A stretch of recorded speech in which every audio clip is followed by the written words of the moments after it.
The bridge of the starship Defiance hummed with nervous energy as 14-year-old Marcus Chen stood before the tactical display, his small frame dwarfed by the massive command chair behind him.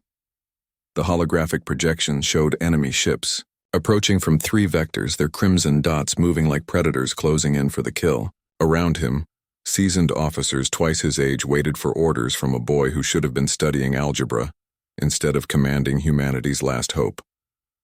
Marcus traced his finger along the display, calculating trajectories with the cold precision that had earned him this impossible position. The Zephyrian fleet outnumbered them 4-1, their bioships writhing through space like metallic serpents. Most human commanders would have ordered a retreat by now. Most human commanders were dead. Lieutenant Torres, redirect power from life support to forward shields, Marcus said, his voice cutting through the tension. We only need to breathe for the next 10 minutes. The aging officer hesitated. Sir, if we lose life support, we die either way, Marcus interrupted, his brown eyes never leaving the tactical display. At least this way we take some of them with us. The Zephyrians had appeared 6 months ago, emerging from the void between galaxies with technology that seemed to bend the very laws of physics. Their first assault had destroyed Earth's orbital defenses in minutes. Their second had glassed the moon. By the 3rd week, the human fleet was reduced to scattered remnants running desperate evacuation missions. Marcus had been aboard a civilian transport when the Defiance found them, its hull scarred and bleeding atmosphere into space.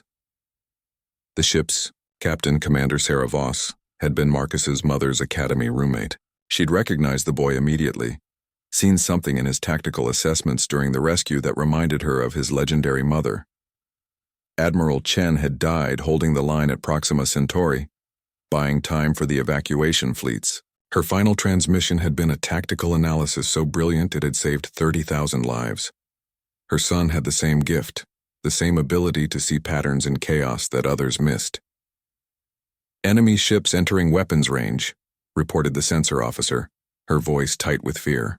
Marcus stepped closer to the display, watching the Zephyrian bioships pulse with bioluminescent warnings. Their alien crews communicated through chemical signals, their ships responding to pheromone commands faster than any human computer system. But they were predictable in their aggression, following attack patterns hardwired into their genetic code. All ships, execute formation Delta 7, Marcus commanded through the fleet channel. Remember, they hunt in packs. Make them think we're wounded prey. The human ships scattered like startled birds, their engines sputtering and hulls venting fake atmosphere. It was a desperate gambit, one that required perfect timing. The Zephyrians, sensing weakness, accelerated toward what they perceived as easy targets. Marcus watched the enemy formation stretch and separate, exactly as he'd predicted. Now, he whispered. The scattered human ships suddenly converged, their hidden weapon systems powering up in unison. The Defiance led the charge, its railguns speaking in synchronized thunder. 3 Zephyrian bioships exploded in brilliant cascades of alien fire, their death screams echoing across subspace frequencies. But victory came at a cost. The enemy had adapted faster than expected, their remaining ships coordinating a counterattack that left the human formation in tatters. The Defiance shuddered under multiple impacts, its bridge lights flickering as power systems failed. Hull breach on decks 7 through 12, Torres reported, blood streaming from a cut above his eye. We've lost main engines. Marcus gripped the command rail, his knuckles white with strain. Around him, the bridge crew looked to him for orders, their faces a mixture of respect and desperation. They were good people, veterans who had served with distinction. They deserved better than a child commander leading them to their deaths. Sir? Torres prompted, waiting for the retreat order. Marcus stared at the tactical display, seeing patterns within patterns. The Zephyrians were regrouping for a final assault, but their formation had a weakness. A gap in their defensive screen that would last exactly 43 seconds. It was enough time for one ship to break through, to reach the evacuation convoy and warn them of the trap ahead. Lieutenant, prepare to evacuate the bridge, Marcus said quietly. Transfer command to the auxiliary station. What are your intentions, sir? Marcus looked up at the older man, seeing understanding dawn in his eyes. Someone has to warn the convoy. One ship has to get through. Torres nodded slowly. Understood, Commander. It's been an honor serving with you. The bridge crew began their evacuation, moving with the crisp efficiency of professionals who knew their duty. Marcus remained at the tactical display, his fingers dancing across the controls as he programmed the ship's final maneuver.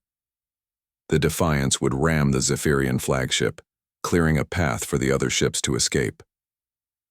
As the last officer left the bridge, Marcus activated the ship's internal communication system. His voice echoed through the corridors where his crew sought shelter, steady and calm despite his age. This is Commander Chen. In 60 seconds, we're going to do something impossible. We're going to save lives by giving our own. Every one of you volunteered to serve humanity, and today that service matters more than ever. Tell your children that you were here. Tell them that you stood against the dark and did not yield. The Zephyrian flagship loomed ahead, its bioluminescent hull pulsing with alien menace. Marcus felt strangely peaceful as he watched it grow larger on the main screen. His mother would have been proud. He had learned her lessons well, had proven that humanity's greatest weapon was not its technology or its numbers, but its willingness to sacrifice for something greater than itself. The Defiance struck the enemy, ship at 1/4 light speed, both vessels disappearing in a flash that briefly outshone the nearest star. In the aftermath, 4 human ships limped away toward the evacuation convoy, carrying news of the young commander who had saved them all. Marcus Chen had held the line, just as his mother had taught him. He had proven that age was no barrier to courage, that sometimes the smallest among us cast the longest shadows. His sacrifice had bought humanity time, but more than that, it had given them hope. In the months that followed, his name would become legend, whispered in the corridors of refugee ships and spoken with reverence in the hidden colonies where humanity regrouped. The boy commander who had faced impossible odds and chosen duty over survival, who had shown that even in the darkest hour, there were those willing to stand against the night. Marcus opened his eyes to the sterile white ceiling of a medical bay, his body screaming with pain from injuries he couldn't remember receiving. For a moment he thought he was dead, that the brilliant flash of the collision had been his final memory. Then the ache in his ribs reminded him that the dead don't feel pain.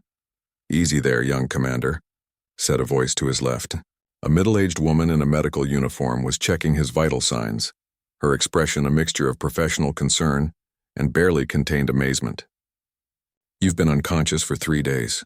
Marcus tried to sit up, but restraints held him to the bed. "The convoy, did they?" "Safe," the doctor assured him. "All 47 ships made it to the rendezvous point. Your warning gave them enough time to avoid the Zephyrian ambush." She paused, studying his face. "Do you remember what happened to the Defiance?" Fragments came back to him. The collision course, the impossible decision, the blinding flash. But he was alive, which meant someone had pulled him from the wreckage. "How?" "Emergency transport beam, activated by your first officer just before impact. Lieutenant Torres died getting you out of there." The doctor's voice softened. "He said someone needed to tell your story." The words hit Marcus harder than any weapon. Torres had been a good man, a veteran with 30 years of service and grandchildren he'd never see again. He'd died saving a boy who had already decided his life was worth less than the mission. The guilt settled into Marcus's chest like a physical weight. The other ships? 3 made it out. The Persistence, Vigilant, and Harmony. About 800 survivors total. The doctor began checking his bandages. "You're something of a celebrity among the fleet now. They're calling you the Ghost Commander." Marcus said nothing. 800 people saved at the cost of 1,200 dead. The mathematics of war reduced human lives to simple equations, but the numbers never seemed to balance. He closed his eyes, seeing Torres's face in the darkness, remembering the man's steady presence on the bridge. "There's someone here to see you," the doctor continued. "Admiral Reeves from the Colonial Defense Force. He's been waiting since you were brought aboard." The admiral entered before Marcus could object, his weathered face bearing the scars of a career spent in deep space combat. Marcus had heard of Reeves, one of the few senior officers to survive the first wave of Zephyrian attacks. His tactical expertise was legendary, his reputation for straight talk even more so. "Commander Chen," Reeves said, pulling up a chair beside the bed. "I've read your tactical reports. Impressive work for someone who should be in high school. Sir, I was just following protocols and bullshit. Reeves's interruption was blunt, but not unkind. There's no protocol for what you did out there. You improvised a defense pattern that saved 800 lives with resources that should have guaranteed total defeat. That's not training, son. That's instinct. Marcus stared at the ceiling, unsure how to respond. He'd never thought of himself as particularly gifted. His mother had drilled tactical theory into him from an early age, treating military strategy like other parents taught mathematics or music. It had simply been part of growing up in the Chen household.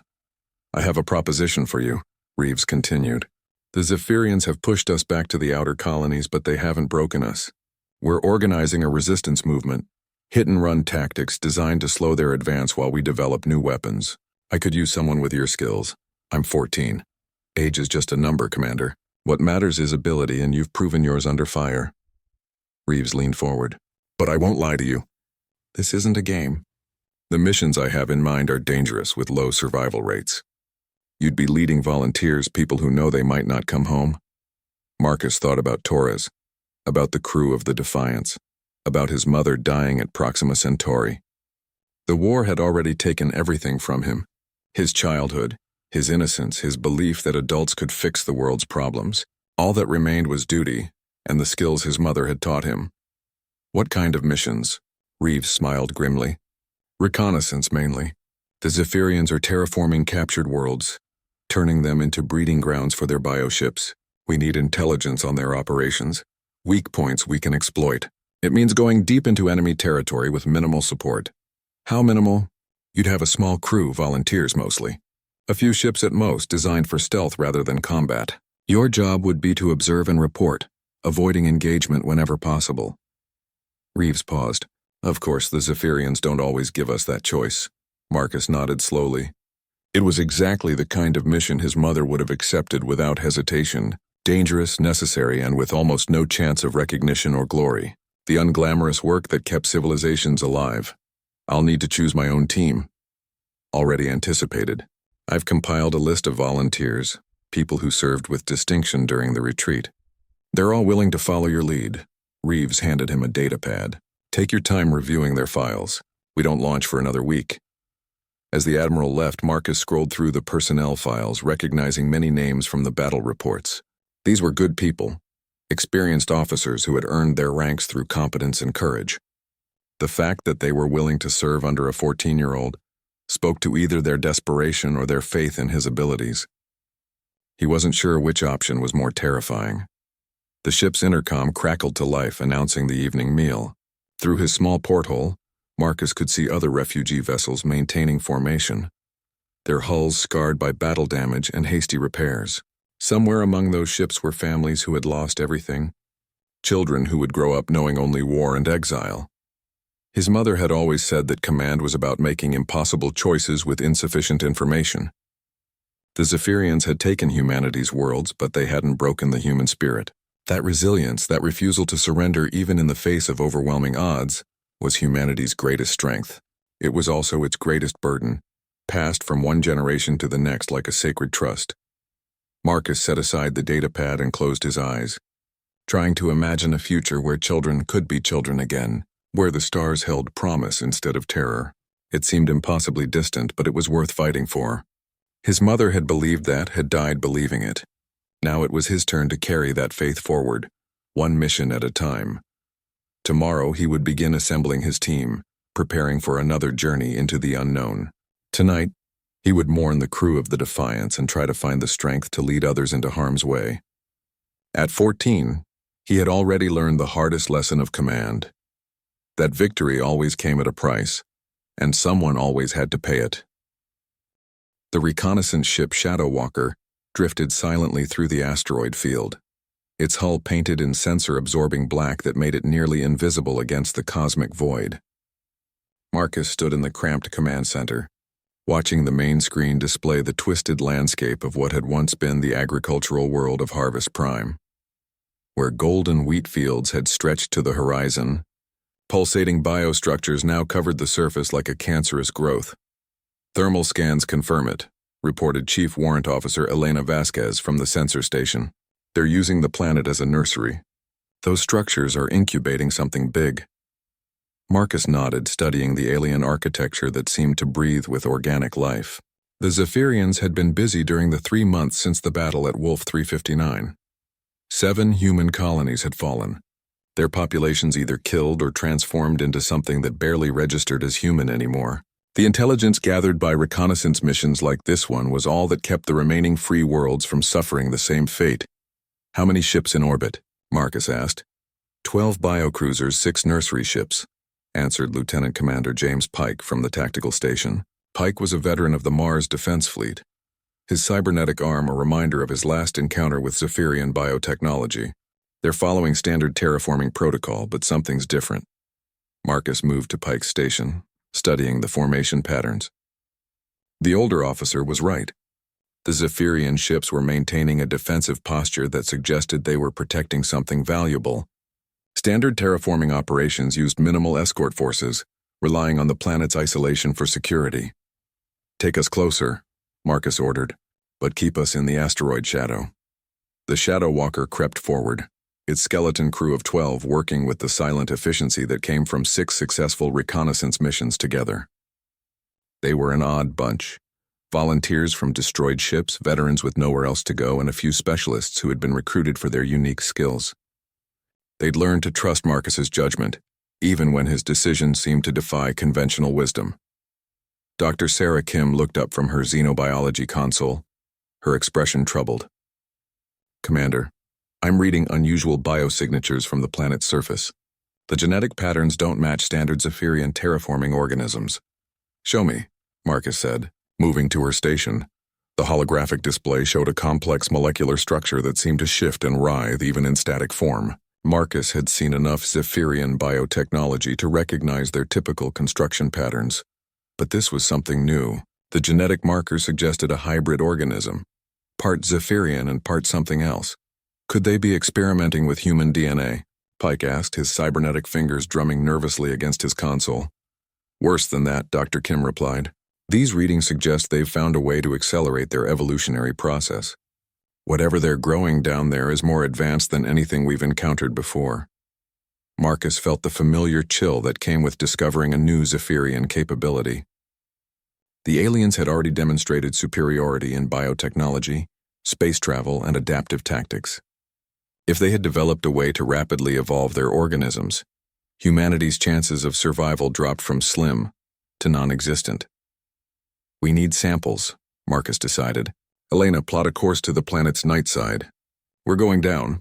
"Sir," Pike protested. "That's outside our mission parameters. We're supposed to observe and report, not engage in surface operations." Marcus turned to face his tactical officer, seeing the concern in the older man's eyes. Pike was right, of course. Their orders were explicit about avoiding unnecessary risks. But sometimes intelligence gathering required getting close enough to touch the enemy. "Admiral Reeves needs to know what we're dealing with," Marcus explained. "A few bioscans from orbit won't tell us how to counter this new organism. We need tissue samples, genetic analysis, maybe even a live specimen if possible." The crew exchanged glances, communicating through the shared understanding that came from facing impossible odds together. They knew the risks, had already accepted the probability that this mission would be their last. What mattered was making their deaths count for something. "I can get us down and back up," offered Pilot Officer Maya Chen, no relation to Marcus despite the shared surname. She was a former racer who had joined the military when the war started, her skills with unconventional flight patterns perfectly suited for reconnaissance work. "But we'll only have about 30 minutes before the orbital sensors detect our heat signature." "That's enough," Marcus said. "Dr. Kim, prepare a sampling kit. Pike, select a security team. Elena, monitor Zephyrian communications for any change in their patrol patterns." The Shadow Walker dropped toward the planet's surface, using the asteroid field's gravitational interference to mask its approach. Marcus watched the alien landscape grow larger on the main screen, noting how the biostructures seemed to pulse with synchronized rhythms. Whatever the Zephyrians were breeding down there, it was nearing maturity. The ship touched down in a crater formed by an ancient impact, its landing legs sinking slightly into the transformed soil. The ground itself seemed alive, covered in a network of organic filaments that glowed with bioluminescent patterns. Marcus suited up with the security team, checking his weapon systems one final time. "Remember, he said over the comm system. "We're here for information, not a fight. Grab what we need and get out before they know we were here." The surface of Harvest Prime was worse than the orbital scans had suggested. The air itself seemed thick with spores, and the biostructures towered above them like living cathedrals. Marcus led his team toward the nearest nursery complex, following Dr. Kim's readings to find the most genetically diverse samples. Inside the biostructure, they found something that defied comprehension. Pods lined the walls like enormous eggs, each one containing a creature that seemed to be part Zephyrian, part human, and part something entirely alien. The genetic modifications were extensive, creating organisms that combined the worst aspects of both species. "My God," Dr. Kim whispered over the comm, her scanner working overtime to catalog the genetic patterns. "They're not just terraforming the planet. They're creating a hybrid species designed specifically to fight humans." Marcus felt his blood run cold. The implications were staggering. If the Zephyrians could create organisms that combined their biotechnology with human adaptability, they would have soldiers perfectly designed to hunt down the surviving colonies. The war would be over before it really began. "How long until they mature?" Marcus asked. "Based on the developmental stages, maybe 2 weeks," Dr. Kim replied. "Commander, there are thousands of these pods throughout the complex, maybe millions across the planet." Marcus made a decision that would haunt him for the rest of his life. "Plant the charges," he ordered. "All of them, sir?" Pike questioned. "We don't have enough explosives to destroy the entire facility." "We don't need to destroy it," Marcus replied grimly. "We just need to contaminate it. Dr. Kim, can you synthesize a genetic virus that would disrupt the maturation process?" The xenobiologist nodded slowly. "It would take everything we have, and we'd have to sacrifice our escape route to make sure the contamination spreads properly." Marcus looked around at his team, seeing acceptance in their faces. They understood what he was asking, what it would cost them, but they also understood what would happen if those hybrid creatures reached maturity. Humanity would face an enemy designed specifically to exploit their weaknesses, an enemy that could think like humans while possessing all the advantages of Zephyrian biotechnology. "Do it," Marcus ordered. "Signal the Shadow Walker to launch without us. Tell them to get our findings back to Admiral Reeves." As they worked to plant the genetic bomb that would destroy the nursery, Marcus reflected on how much his life had changed in the past months. He was still 14, but that number felt meaningless now. Age was just a measurement of time, and time had become a luxury humanity could no longer afford. What mattered was making choices that gave others a chance to live, to grow up in a world where children could dream of something other than war. The escape pod tumbled through space like a broken toy, its emergency beacon broadcasting a desperate signal into the void. Marcus drifted in and out of consciousness, his body battered by the explosive decompression that had launched him clear of the dying nursery world. Through the small porthole, he could see the planet burning, its biostructures collapsing as Dr. Kim's genetic virus spread through the Zephyrian ecosystem like wildfire. His team was dead. Pike had stayed behind to manually trigger the contamination charges when the timer failed. Dr. Kim had sacrificed herself to ensure the virus remained stable during the crucial deployment phase. Maya Chen had died getting the pod's launch systems online, while Zephyrian biofighters swarmed around their position. They had saved humanity from a nightmare, but the cost had been everything Marcus had left to lose. The rescue came 18 hours later, when a patrol ship from the Free Colony Fleet detected his beacon. Marcus barely remembered being transferred to the medical bay, his body shutting down from exhaustion, radiation exposure, and the psychological trauma of watching his friends die. When he finally woke, he found himself staring at the concerned face of Admiral Reeves. "Easy, son," the Admiral said, noting Marcus's attempt to sit up. "You've been through hell and back. The doctors want to keep you sedated for another few days." "The mission report," Marcus croaked, his throat raw from the pod's recycled atmosphere. "Already received and disseminated to all fleet commanders," Reeves assured him. "Your intelligence on the hybrid program has changed everything. We're implementing new defensive protocols, developing countermeasures based on Dr. Kim's genetic analysis. You saved more lives than you'll ever know." Marcus closed his eyes, trying to process the weight of survival. He was alive while better people had died. It was a burden that felt heavier than any command responsibility, a guilt that no amount of tactical success could wash away. At 14, he had learned that victory and defeat were often indistinguishable from each other. "There's something else," Reeves continued, his voice carefully neutral. "The Colonial Council has voted to award you the Star of Valor for your actions on Harvest Prime. It's the highest decoration we can bestow." "I don't want it," Marcus said immediately. "I didn't think you would," Reeves replied. "But sometimes we accept honors not for ourselves, but for the people who didn't make it home. Pike, Kim, Chen, and the others deserve to be remembered. The medal is as much for them as it is for you." The ceremony took place a week later aboard the flagship New Terra, with representatives from every surviving colony in attendance. Marcus stood at attention in his dress uniform, the Star of Valor feeling impossibly heavy against his chest as Admiral Reeves read the citation. The words seemed to come from a great distance. Courage under fire, exceptional leadership, sacrifice for the greater good. But Marcus barely heard them. His attention was focused on the empty chairs in the front row, reserved for the families of the fallen. Pike's daughter, Kim's parents, Chen's younger brother who looked about Marcus's age. They watched the ceremony with expressions of pride mixed with grief, honoring the memory of people who would never come home. After the ceremony, Marcus found himself cornered by reporters and officials eager to interview the hero of Harvest Prime. He answered their questions with mechanical precision, describing the tactical situation and the team's response in clinical terms. They wanted drama, human interest, stories of courage that would inspire the colonies to keep fighting. Marcus gave them facts instead, unwilling to romanticize the deaths of his friends. "Commander?" asked a journalist from the Titan Broadcasting Network.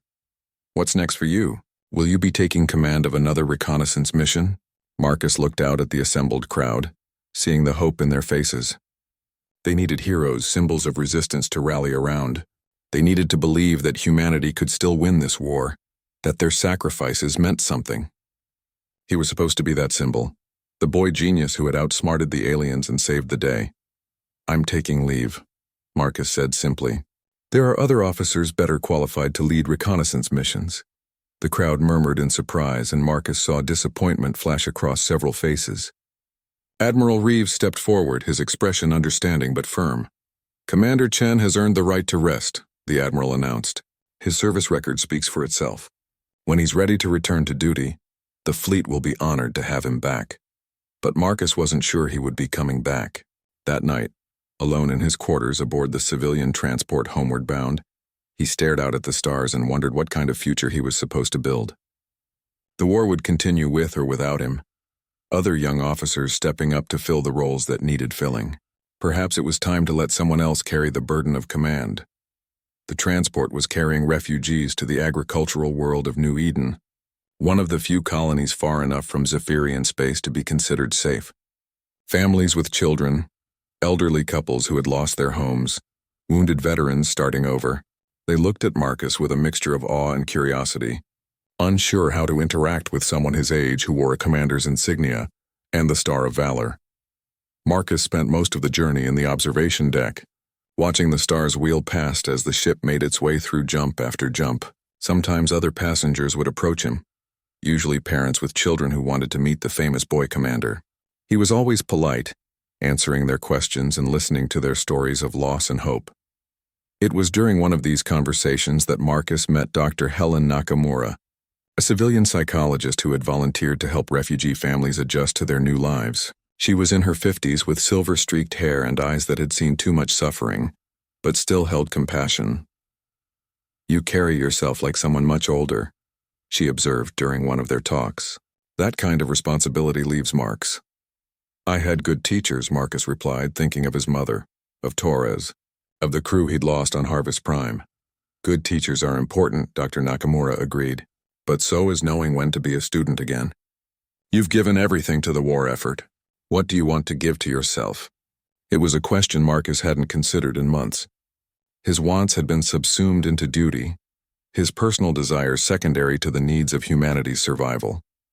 He'd been a commander for so long that he'd forgotten what it felt like to simply be Marcus Chen, a boy who liked astronomy and tactical puzzles and old Earth music.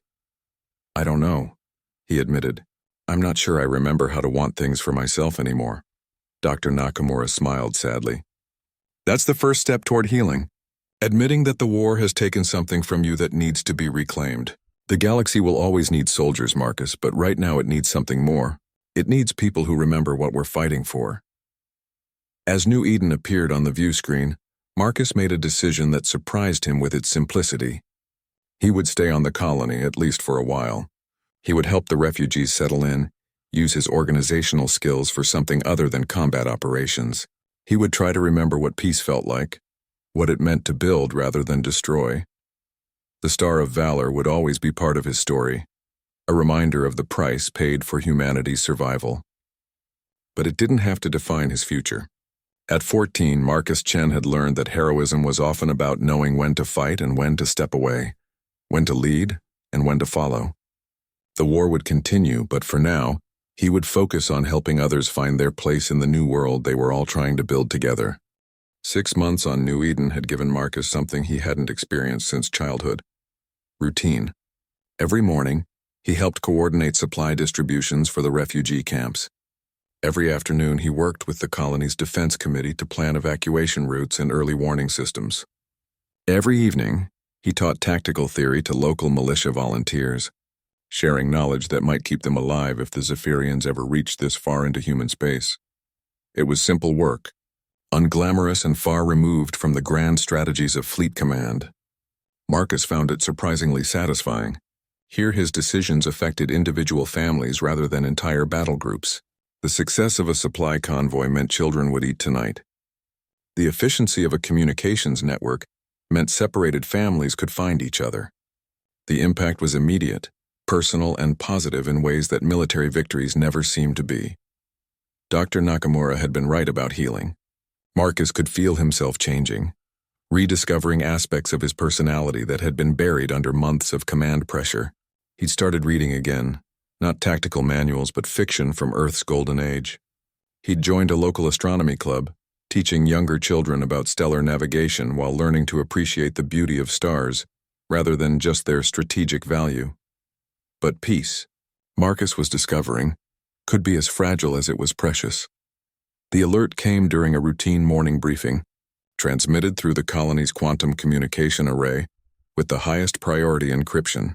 Governor Mitchell read the message twice before looking up at the assembled department heads, his face pale with shock. "The Zephyrians have broken through the Centauri line," he announced. "Admiral Reeves estimates they'll reach the outer colonies within 8 weeks.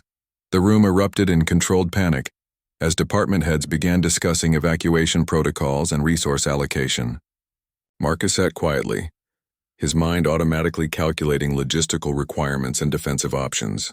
New Eden was 12 jumps from the nearest military base with a population of 2 million refugees and colonists. Moving that many people would require every transport ship in the sector, and even then, there weren't enough safe destinations to accommodate everyone. "Commander Chen," Governor Mitchell said, his voice cutting through the chaos. "I know you're on leave, but we could use your expertise." Marcus looked around the table, seeing fear and uncertainty in the faces of administrators who had spent their careers managing agricultural quotas and trade agreements. They were good people, but they'd never planned for this kind of crisis. The weight of expectation settled on his shoulders like a familiar coat. "Show me the latest intelligence reports," Marcus said. The next hour revealed the scope of the disaster. The Zephyrians had deployed their new hybrid forces along a 1,000-light-year front, overwhelming human defenses with creatures that combined alien biotechnology with disturbingly human tactical thinking. Colony after colony had fallen, their populations either killed or transformed into something that served the Zephyrian war machine. But there was a pattern in the attacks, a strategic logic that Marcus recognized from his mother's teachings about military history. The Zephyrians weren't just conquering territory. They were systematically dismantling humanity's infrastructure, targeting shipyards, research facilities, and communication hubs that supported the resistance effort. "They're not trying to occupy our space," Marcus realized. "They're trying to trap us, force us into a few heavily defended systems where they can contain us while they consolidate their conquests." "Is that good or bad for us?" asked Dr. Sarah Hendricks, the colony's chief medical officer. "Bad," Marcus replied grimly. "It means they have a long-term plan. They're thinking generationally, not just tactically. They want to eliminate humanity as a threat while preserving our worlds for their own use. Governor Mitchell leaned forward. What do you recommend? Marcus studied the star charts, seeing options narrow with each passing moment. Standard evacuation procedures would take months to execute. Time they didn't have, but there might be another way. A desperate gamble that could save at least some of the refugees. We don't evacuate, Marcus said. We disappear. The room fell silent. Governor Mitchell frowned. I'm not sure I understand. The Zephyrians track human ships through their quantum signatures, Marcus explained. But they're not looking for pre-war civilian vessels, ships that predate their invasion. We have about 300 old freighters and passenger liners in the orbital salvage yards. If we can get them operational. You want to use derelict ships? Chief Engineer Rodriguez looked skeptical. Most of those hulks haven't flown in decades, which is exactly why the Zephyrians won't be scanning for them, Marcus countered. We strip out anything that generates a modern quantum signature, retrofit them with basic life support and navigation systems. They'll be slow, uncomfortable, and dangerous, but they'll be invisible. Dr. Nakamura spoke up from the back of the room. Where would we go? Even if we could hide from their sensors, we'd still need somewhere to run. Marcus pulled up a star chart showing the galaxy's outer rim, the unexplored regions beyond human space. There are solar systems out there that haven't been surveyed yet. Worlds that might be habitable, or at least tolerable with the right equipment. We turn the refugee fleet into an exploration expedition. That's incredibly risky, Governor Mitchell protested. We'd be gambling everything on unknown worlds. We're gambling everything anyway, Marcus replied. At least this way we have a chance. The Zephyrians won't follow us into unexplored space. They're too focused on consolidating their conquests to waste resources on wild goose chases. The debate continued for hours, but Marcus could see the inevitable conclusion forming in their minds. The choice wasn't between safety and risk. It was between certain death and uncertain survival. When the vote was finally called, it was unanimous. The next 6 weeks became a frenzy of preparation unlike anything New Eden had ever seen. Engineers worked around the clock to restore ancient ships to minimal operational status. Medical teams prepared for long journeys through unknown space with limited resources. Families packed their lives into whatever containers would fit aboard vessels that had been designed for short-haul freight runs, not long-term colonization missions. Marcus found himself coordinating the effort, his organizational skills proving invaluable in managing the massive logistics challenge. But he insisted on being listed as a civilian consultant rather than resuming his military rank.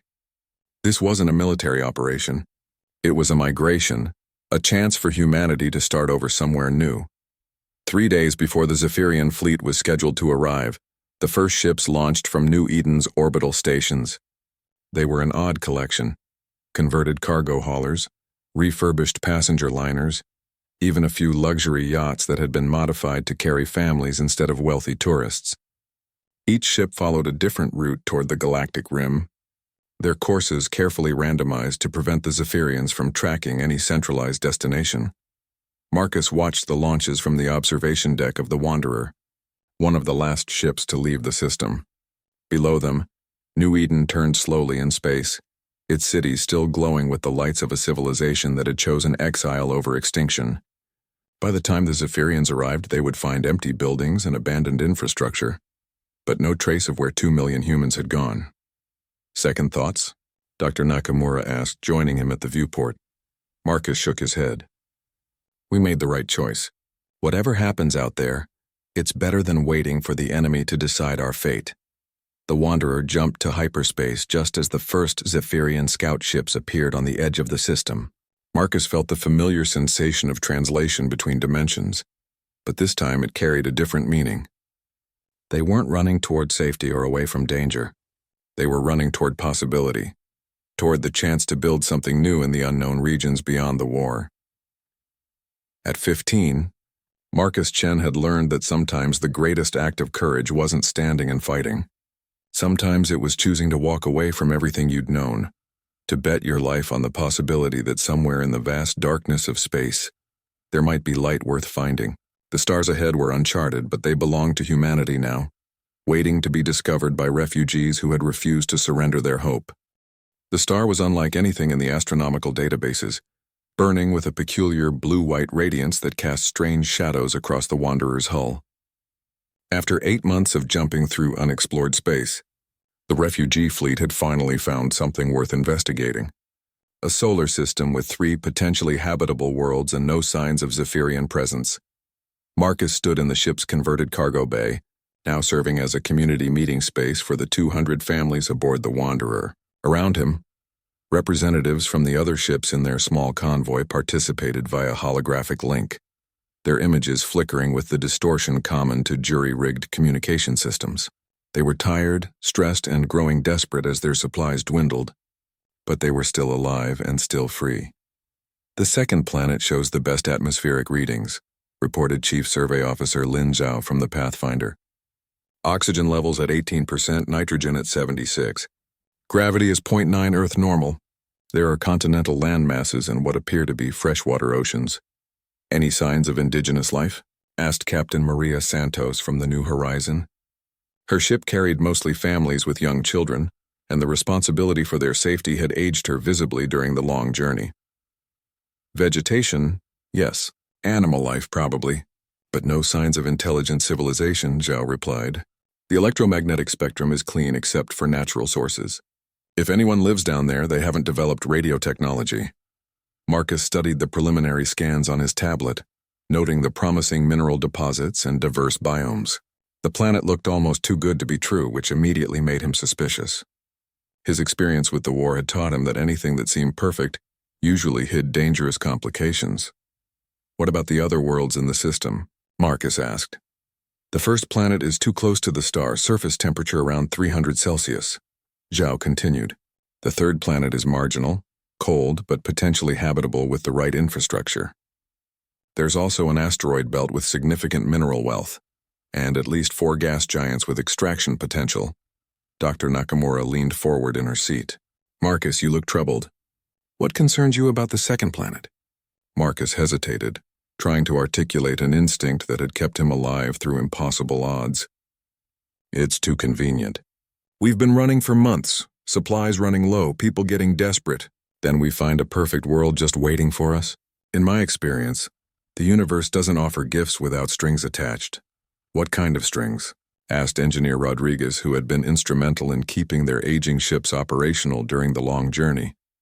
I don't know yet. Maybe the ecosystem is more hostile than it appears. Maybe there are geological instabilities. Maybe we're not the first refugees to find this place. Marcus pulled up the system's stellar cartography. The star's spectral analysis doesn't match any known stellar classification. That blue-white signature suggests unusual stellar chemistry. Captain Santos's image flickered as she adjusted her transmission. We can't keep running forever, Marcus. The children need stability, proper nutrition, room to grow. Half our ships are operating on backup life support systems. Marcus knew she was right. The convoy had pushed their luck far beyond reasonable limits. Held together by determination and desperate ingenuity, they needed to find a home soon, or they would become another casualty of the war without the Zephyrians ever finding them.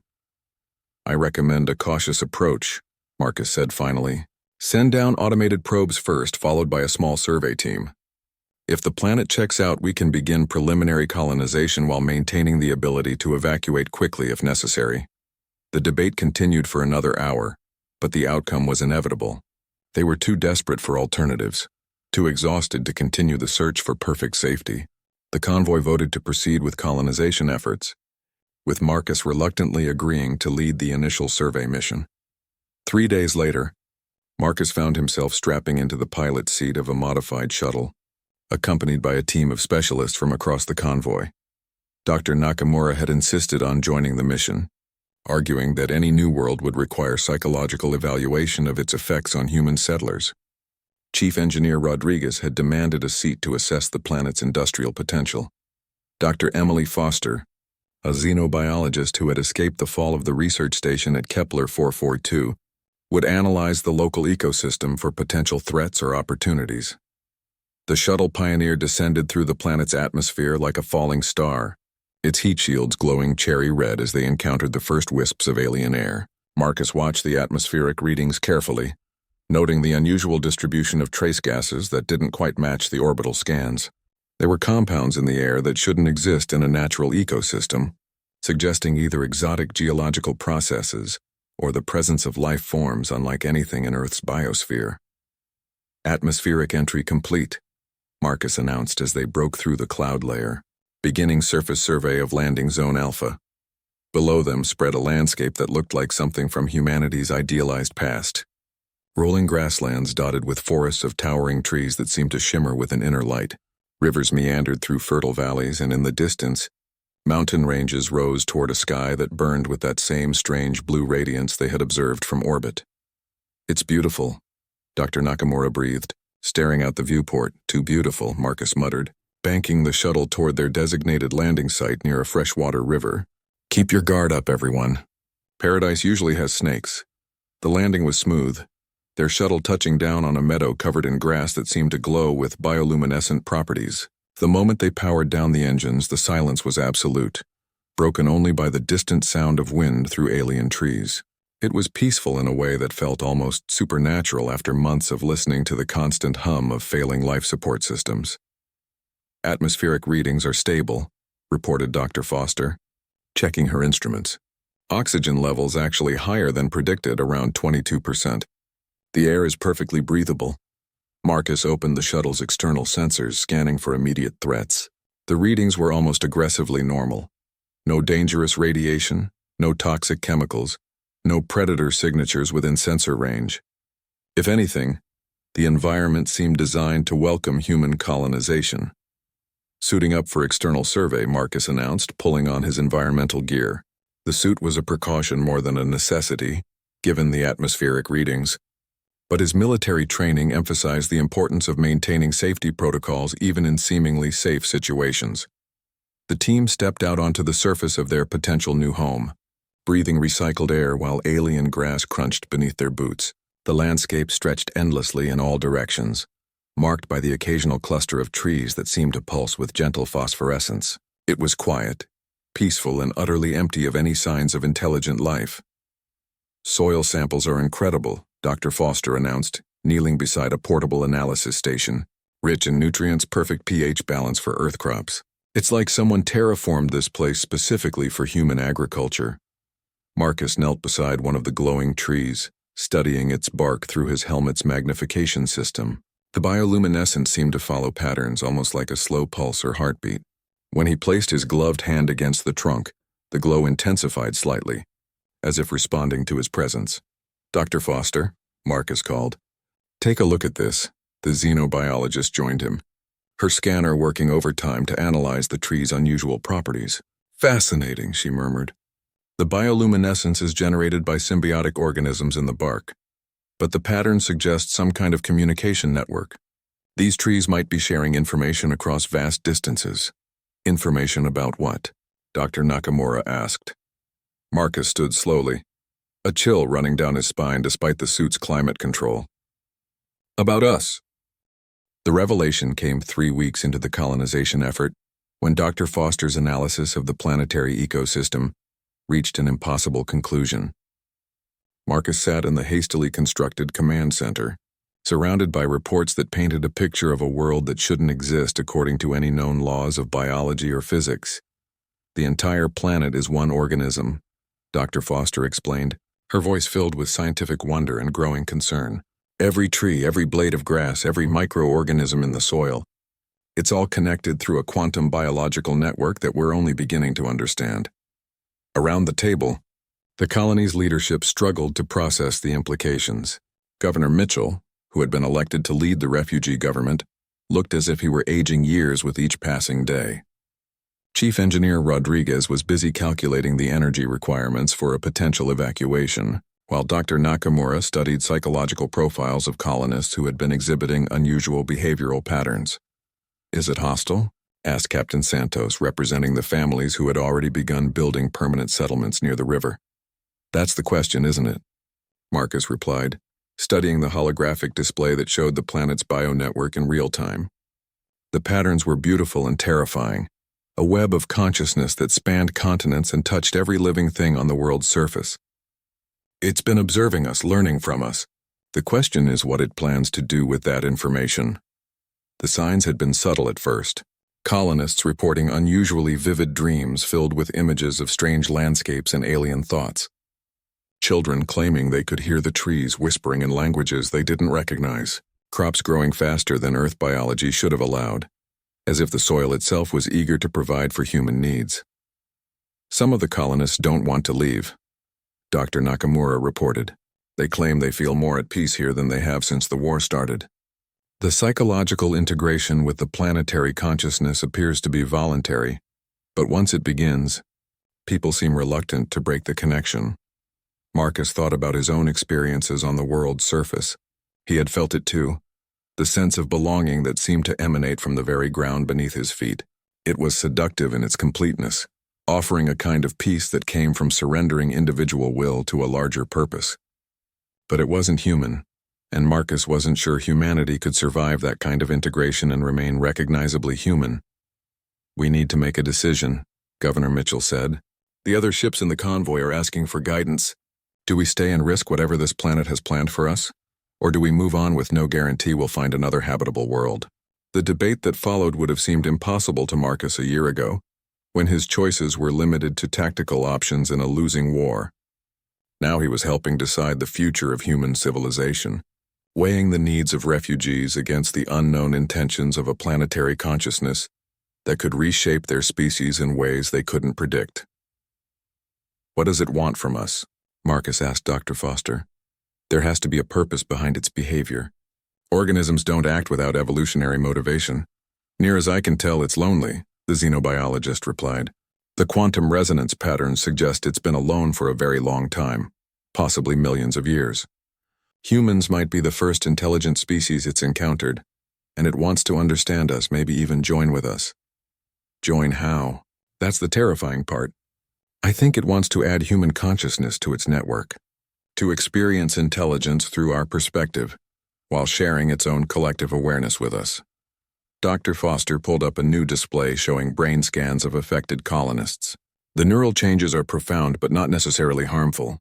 People report feeling more connected, more purposeful, but they're also losing individual identity, becoming part of something larger. Marcus stared at the brain scans, seeing the subtle but unmistakable changes in neural structure that suggested fundamental alterations in human consciousness. It was seductive and horrifying in equal measure, offering an end to loneliness and suffering in exchange for what made them human. "We can't stay," Marcus said finally. "Not like this. If we allow ourselves to be absorbed into this planetary consciousness, we stop being human. We become something else, maybe something better, but not what we are." "And if we leave?" Governor Mitchell asked. "We keep running until we find a world where we can remain ourselves," Marcus replied. "It might take years. We might not survive the journey. But at least we'll die as humans rather than live as something else." The vote was closer than Marcus had expected. Nearly 40% of the colonists wanted to stay, seduced by the peace and purpose the planetary consciousness offered. But in the end, the majority chose uncertainty over assimilation, freedom over contentment. The evacuation took 2 days, with colonists reluctantly packing their belongings while the planet itself seemed to mourn their departure. The bioluminescent trees pulsed with patterns that looked like grief, and some colonists reported hearing what sounded like pleading voices in the wind. Marcus was among the last to leave, standing in the meadow where they had first landed while the shuttle waited nearby. The planetary consciousness reached out to him through the grass beneath his feet, offering images of what life could be like if humanity chose to stay. Perfect harmony, an end to war and suffering. Consciousness expanded beyond individual limitations. For a moment, Marcus was tempted. The offer was genuine, filled with benevolent intent and the promise of peace his species had never known. But it required surrendering what made them human, what made them capable of choice and growth, and the stubborn refusal to accept easy answers. "Thank you," Marcus said aloud, knowing the consciousness would hear him through the network that connected every living thing on the world. "But we have to find our own way." The response came through the wind, a sense of sadness mixed with understanding. The planetary consciousness had been alone for eons, but it wouldn't force companionship on unwilling participants. It would wait, hoping that someday another species might choose integration willingly. The convoy departed the system 12 hours later, their ships once again pointing toward unknown stars. Marcus watched the blue-white sun shrink to a point of light behind them, carrying with it a world that had offered everything humanity thought it wanted. "Any regrets?"